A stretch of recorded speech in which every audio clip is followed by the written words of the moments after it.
I recently got sober from drugs and alcohol. Thank you guys so much, 10 years ago. But I am milking it for all that it's worth. And sobriety is so good. I was such a mess before I got sober. Like, sometimes I can't believe I had friends and relationships because I brought absolutely nothing to the table except cocaine.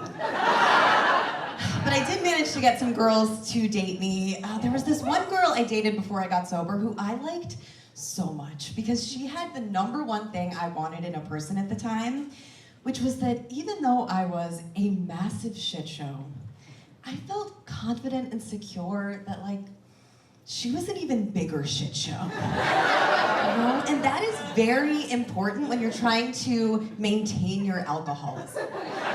Because no matter how bad I was doing, compared to her, I looked like I was doing great. It's like, do not try that at home, but it is an alcoholism hack. And this girl was such a mess, you guys. Like, she didn't have a job. She had a pet rat who it always seemed like she might have rescued from the walls of her apartment. And she was always stealing and selling her little brother's Xanax. I know, even I was kind of like, ugh, like that is brilliant. But it's also a little bit too far, you know? Like, why wouldn't she just go to a psychiatrist and trick them into giving her her own Xanax, you know, like I did. And that is something I am deeply ashamed to say that I actually did at the time. Like, I fully opened the DSM, which I had on hand because I was training to be a therapist, which is terrifying, and a story for another time. But I opened my abnormal psych textbook. I memorized the symptoms for a panic attack, and I gave this, thank you for the support, and I gave this kind, clueless old man psychiatrist just like the show of my life, okay? I killed it. And I'm gonna be real with you, I am not someone who brags about their performances.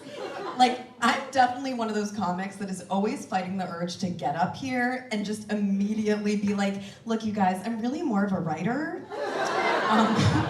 But when I tell you that I sat in that psychiatrist's office and sold the shit out of those panic attacks, like Meryl goddamn Streep. I crushed it.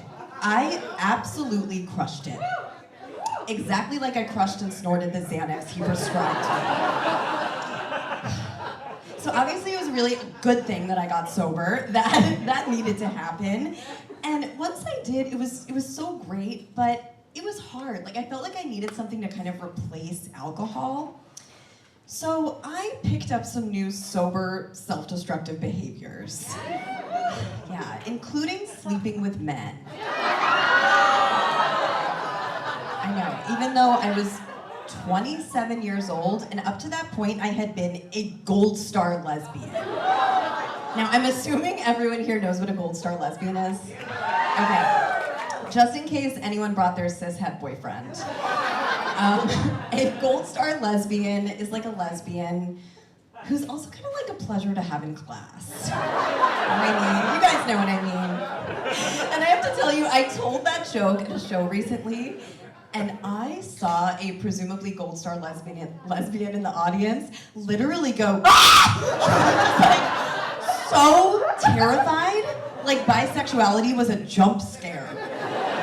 You know, and I also feel like I saw a little judgment on her face, and I, like, really did not appreciate that, because I got enough of that from my circle of lesbian friends at the time, you know, and this reference really, really ages me, but they were so chasing Amy about it. Does that mean anything to some people here? I love you, elder queers. Thank you.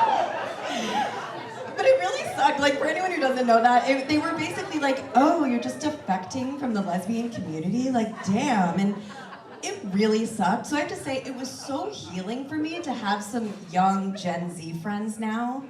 Because whenever I tell them about this whole period of my life, they are always just like, why do you feel the need to talk about this?